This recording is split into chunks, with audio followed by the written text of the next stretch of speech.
La mode n'est pas un simple divertissement. C'est un langage, une arme, un pouvoir. Et au cœur de ce pouvoir, pendant près de 40 ans, un seul nom a régné sans partage, Anna Wintour. Depuis la fin des années 80, son influence a façonné non seulement le magazine Vogue, mais toute l'industrie de la mode, de ses podiums à ses backstage.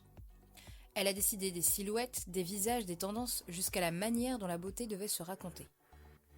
Il n'y a pas une couverture culte, pas un créateur star, pas un tapis rouge qui ne porte, directement ou indirectement, l'empreinte d'Anna Wintour. Ses choix ont propulsé des carrières, anéanti des espoirs, construit des mythologies. Et derrière ce pouvoir colossal, il y a le symbole d'une femme. Une femme qui a su, dans un univers où le pouvoir restait souvent masculin, imposer son autorité, sa vision, son style. Une femme qui, pour être respectée, a souvent dû adopter la dureté, la distance, la précision implacable que l'on célèbre pourtant chez ses homologues masculins. Aujourd'hui, la mode traverse des bouleversements profonds. Les questions d'inclusivité, de durabilité, de représentation se font plus urgentes que jamais. Et au moment où Anna Wintour annonce son départ, une génération entière se demande « Que restera-t-il de son héritage ?» Dans cet épisode, je vous propose de revenir sur ce que ce départ signifie vraiment, ses réussites, ses échecs, mais aussi l'héritage qu'elle laisse. Sans complaisance, sans idolâtrie, mais avec lucidité.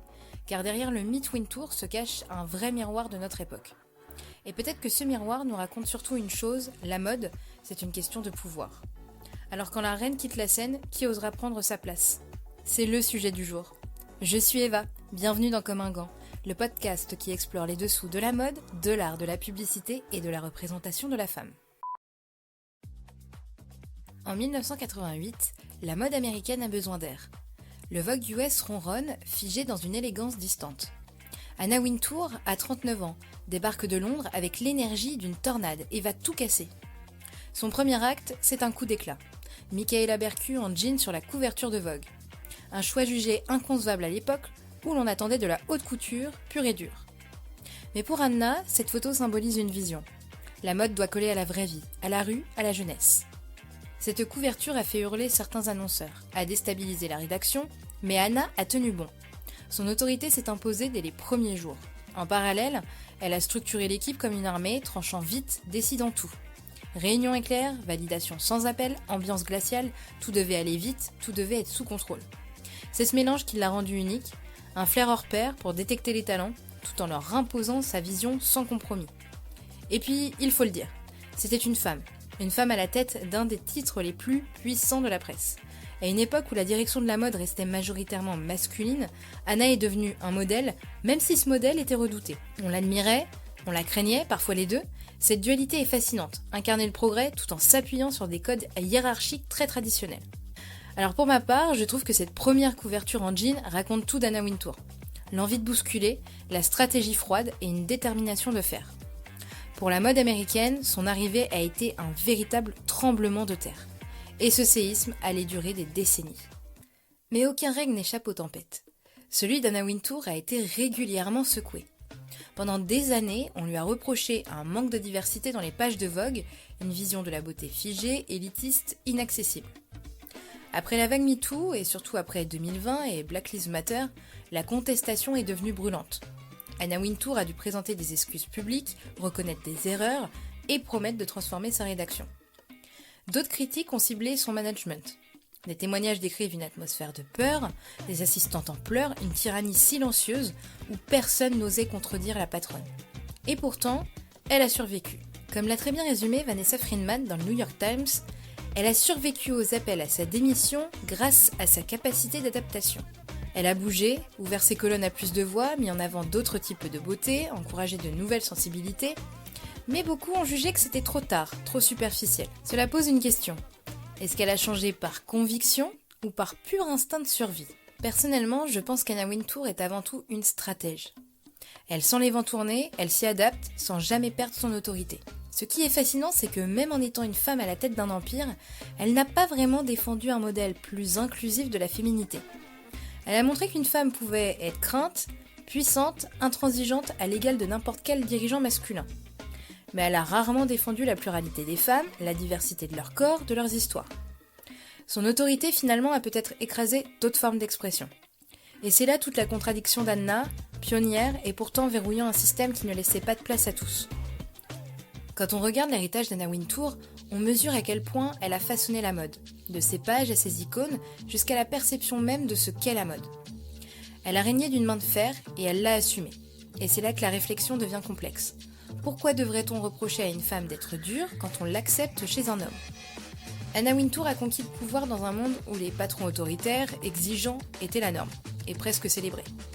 Des éditeurs en chef masculins ont imposé la terreur pendant des décennies, sans jamais qu'on leur fasse le procès de leur humanité. Avec Anna, on a souvent parlé de froideur, de cruauté, de distance, comme si l'ambition et l'autorité chez une femme restaient illégitimes ou suspectes. Mais peut-être est-ce injuste. Peut-être qu'Anna Wintour a simplement adopté les armes de son temps et qu'elle a été jugée plus sévèrement parce que ces armes, maniées par une femme, dérangent encore davantage. Mais alors finalement, une fois ce pouvoir conquis, aurait-elle pu l'exercer autrement ? Plus solidaire, plus inclusif, plus à l'écoute de la pluralité des femmes ? Et surtout, est-ce qu'on est prêt collectivement à accepter que des femmes soient dures, intransigeantes, puissantes, sans leur reprocher d'être moins humaines ? Parce qu'en définitive, la dureté n'est pas masculine, elle est le reflet d'un système de hiérarchie et de compétition, que la mode a toujours porté en elle. Anna Wintour en a simplement été la plus brillante incarnation. Et maintenant, peut-être que le plus grand défi sera d'imaginer une autre voie, un leadership où les femmes pourraient être puissantes et respectées, même sans la cuirasse glacée. Et demain, qui osera guider cette autre voie ? Eh bien c'est officiel, depuis hier. Chloé Mal succède à Anna Wintour à la tête de Vogue US en tant que Head of Editorial Content. Un titre qui marque déjà un changement. Elle ne sera pas rédactrice en chef à l'ancienne, mais responsable du contenu éditorial. Un pouvoir plus diffus, une autre époque. Mais alors qui était Chloé Mal ? On a beaucoup parlé de ses parents ces derniers temps. Candice Bergen, actrice culte de la série Murphy Brown, et Louis Malle, grand nom du cinéma français. Mais ce serait une erreur de réduire son ascension à ce pédigré culturel, car Chloé Mal a surtout construit sa place à force de travail, de constance et d'élégance discrète. Elle a fait ses armes dans la presse écrite comme journaliste à Vogue dès les années 2010, puis comme contributrice pour The Paris Review ou bien encore T Magazine du New York Times. Pendant plus de 15 ans, elle a affiné sa plume, affûté son œil et cultivé un ton singulier, raffiné, cultivé, mais jamais prétentieux. En parallèle, elle est devenue une figure centrale de Vogue.com, qu'elle a contribué à moderniser sur le dénaturé. Elle a dirigé la rubrique Vogue Weddings avec un œil sensible, observant les transformations de la société à travers ses rituels. Puis elle a supervisé l'éditorial du site dans son ensemble, avec une attention particulière portée au récit, à la narration longue, au portrait humain. Elle est d'ailleurs connue pour avoir donné un nouveau tournant digital au magazine. Elle ne cherche pas l'exubérance, elle préfère la justesse. Et c'est peut-être exactement ce dont Vogue a besoin aujourd'hui. Une ligne éditoriale ancrée, mais respirante. Une voix moins verticale, plus curieuse. Elle ne ressemble pas à Anna Wintour, c'est certain. Ni dans le style, ni dans le rapport au pouvoir. Du moins, c'est ce que je pense. Son arrivée marque donc un tournant, moins de culte de la personnalité, plus de vision collective. Et la mode n'a jamais eu autant besoin de diversité, de nuances, de récits multiples. Fashion No Filter l'a très bien dit, personne ne remplacera Anna Wintour, mais Vogue pourrait enfin être en mesure de se réinventer. Alors oui, Chloé Mal est un choix subtil, mais peut-être le bon. Pas pour faire oublier Anna, mais pour lui succéder autrement. Elle me fait d'ailleurs penser à son homologue française, Eugénie Trochu, la Head of Editorial Content de Vogue France. Des femmes qui s'inscrivent vraiment dans leur temps. Car si Anna reste en poste à la tête du Met Gala et comme directrice artistique de Condé Nast, ce transfert de pouvoir reste symbolique. Tout comme celui d'Eugénie Trochu il y a quelques années. Vogue change de visage, et peut-être avec elle la manière d'incarner le pouvoir au féminin. Mais ce qui ne changera pas, selon moi, c'est le mythe. Parce qu'Anna Wintour a façonné bien plus qu'un magazine. Elle a créé une esthétique, une posture, un récit si fort qu'il continue d'exister même dans la fiction. Et si elle nous fascine autant, c'est aussi parce qu'elle a inspiré l'un des portraits les plus puissants de la culture populaire, Miranda Priestly, alias Le Diable s'habille en Prada. Impossible de parler de son héritage sans évoquer Le Diable s'habille en Prada, sorti en 2006.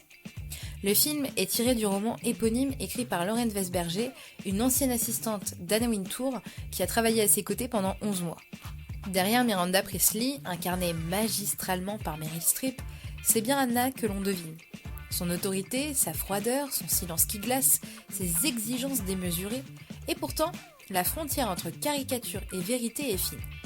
Voici 5 faits réels qui relient Anna Wintour à son double de fiction. Et on commence tout de suite avec la célèbre scène du pull céruléen, la théorie Wintour en pleine action.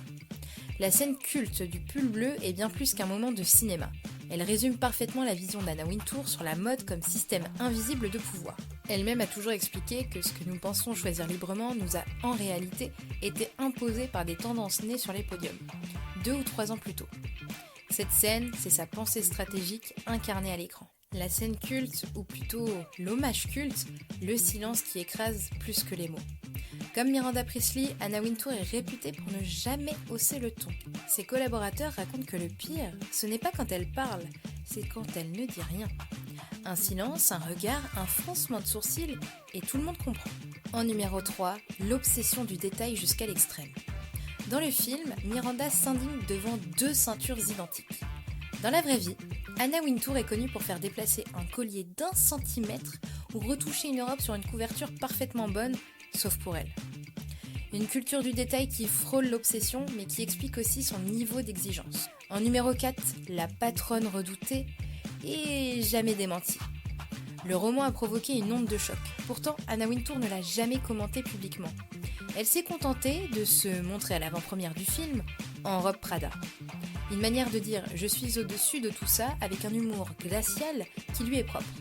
Et petit clin d'œil supplémentaire, juste avant la sortie du film, elle aurait même fait repeindre son bureau pour le rendre moins austère aux yeux de la presse. En numéro 5, les créateurs qu'elle a fait, comme Miranda dans le film. Dans le film, Miranda s'attribue le mérite d'avoir découvert des stylistes. Et dans la réalité, Anna Wintour a réellement été cette marraine de la mode. Elle a soutenu John Galliano dès ses débuts, allant jusqu'à lever des fonds pour lui. Elle a propulsé Marc Jacobs, soutenu Alexander McQueen, promu Thom Browne et mis en lumière de nombreux jeunes créateurs via le CFDA Vogue Fashion Fund.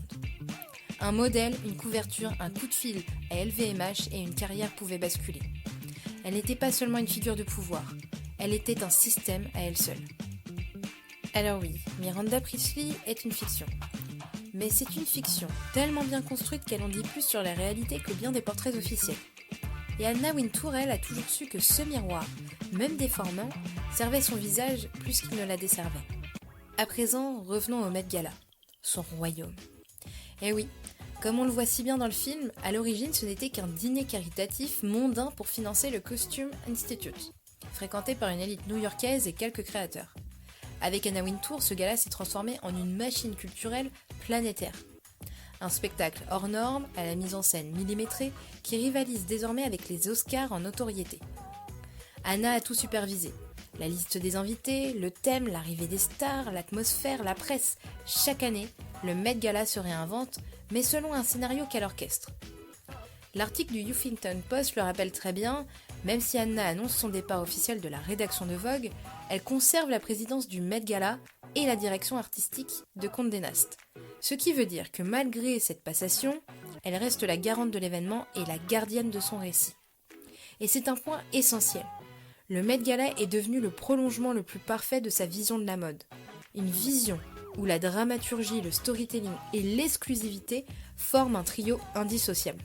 Anna a compris que la mode avait besoin d'un grand rituel, que la culture populaire avait besoin d'icônes et de légendes, que la mise en scène importait parfois plus que le vêtement lui-même. Et c'est exactement ce qu'elle a mis en place, une cérémonie codifiée, régulée, hiérarchisée. Les places sont rares, le prestige inestimable. Chaque invité devient un personnage d'une fresque qu'elle seule dirige. Mais ce contrôle a aussi un revers. Qui est autorisé à briller? Qui est jugé digne de monter ses marches? La réponse passe toujours par Anna. Et là encore, le Huffington Post pointe une contradiction. Anna Wintour a conquis un pouvoir immense en tant que femme, mais ce pouvoir est resté extraordinairement vertical, parfois hermétique aux voix émergentes. Elle a élevé la mode au rang d'art spectaculaire, mais elle l'a aussi refermée sur une élite. À mes yeux, c'est toute l'ambiguïté du Met Gala. Un terrain de créativité débridé, mais soigneusement balisé par une autorité unique. Une liberté finalement sous contrôle. Maintenant qu'elle se retire, peut-être partiellement, de Vogue, mais garde la main sur le Met Gala, on peut se demander, est-ce que ce rituel changera vraiment? Est-ce que la mode peut se réinventer quand la grande prêtresse reste toujours la même? En d'autres termes, la reine ne rend pas tout à fait sa couronne. Et c'est peut-être ça le vrai message. Anna Wintour restera, d'une manière ou d'une autre, la souveraine invisible de la mode. Anna Wintour, c'est sans doute l'un des derniers visages d'un pouvoir éditorial absolu. Son style, son autorité, sa vision ont marqué l'histoire de la mode. Elle a joué avec les codes, a su s'adapter et parfois même retourner les critiques à son avantage. Alors oui, j'y reviens encore. Mais rappelez-vous, en 2006, à la sortie du film Le Diable s'habille en Prada, une satire à peine voilée de sa personne, Anna ne s'est pas défendue, elle n'a pas protesté. Elle a simplement débarqué à l'avant-première vêtue de Prada. Un geste glacial, élégant et redoutablement efficace. Comme si elle disait « Oui, le diable s'habille bien en Prada, et ce diable, c'est moi ». C'était une véritable masterclass de communication. Anna Wintour n'était plus seulement l'éditrice en chef de Vogue, elle était Vogue, elle incarnait la mode. Mais aujourd'hui, dans un monde où la diversité, la transparence et la participation sont devenues des valeurs clés, peut-on encore tolérer qu'une seule personne décide de ce qui est désirable ? Son départ nous oblige à imaginer d'autres modèles, d'autres voies, d'autres façons de raconter la beauté. Et peut-être est-ce là, paradoxalement, son plus grand héritage, nous pousser à nous demander qui a vraiment le droit d'écrire l'histoire de la mode. Alors la mode a-t-elle encore besoin d'une reine ? Ou est-il temps, enfin, de partager la couronne ? Merci d'avoir écouté cet épisode de Comme un gant. On se retrouve bientôt pour un nouvel épisode sur une autre icône mode qui a marqué notre temps. D'ici là, continuez à observer, à questionner et à vous inspirer de ce que la mode nous raconte. Pensez à me faire part de votre réflexion à la fin de votre écoute, mais aussi de ce que vous avez pensé de cet épisode. Si cela vous plaît et que vous tenez à être tenu au courant des prochaines sorties, alors abonnez-vous et pensez à me laisser une note et un commentaire pour m'aider dans le référencement du podcast. À très vite!